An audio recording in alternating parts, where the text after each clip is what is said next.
My name is William Michael. I'm the headmaster of the Classical Liberal Arts Academy, and in this video we're going to get started with the study of the Classical Liberal Arts Academy's Classical Ethics course, which is itself a study of Aristotle's Nicomachean Ethics. In these videos, I'm going to simply lead students through the reading of Aristotle's Ethics, which will cover all of their required reading for the course, and I'll make comments and add some notes along the way where I know students tend to get stuck with some difficulties, and try to make the reading as easy as possible. So without wasting much time, let's go ahead and get started with Chapter 1 of Book 1 of Aristotle's Ethics. Let's read the chapter together.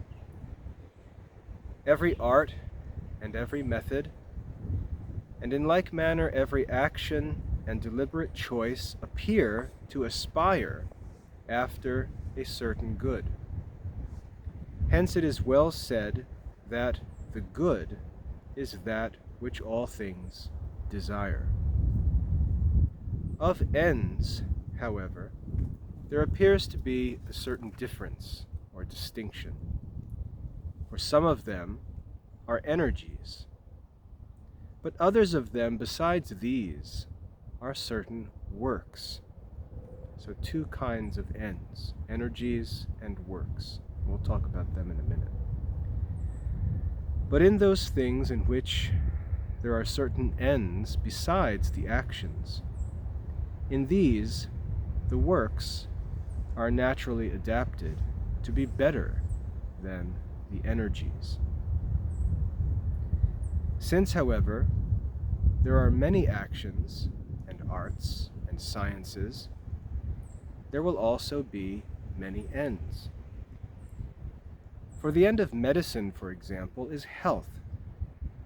The end of shipbuilding is the production of a ship. The end of the military art is victory. And the end of the economic art is wealth. Different arts, different sciences have different ends.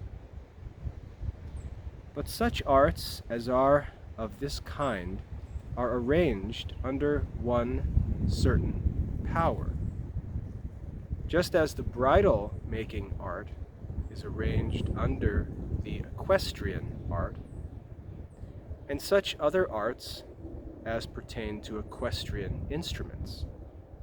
Both this art, however, and every warlike action are arranged under the military art.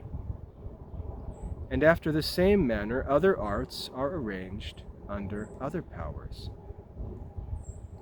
But in all these, the ends of those arts which are architectonic, or master arts, are more eligible than all the ends of the arts which are subordinate to the master arts. For the latter are desired or pursued for the sake of the former. It makes, however, no difference whether the energies themselves are the ends of the actions or something else besides these, in the same manner as in the above-mentioned sciences.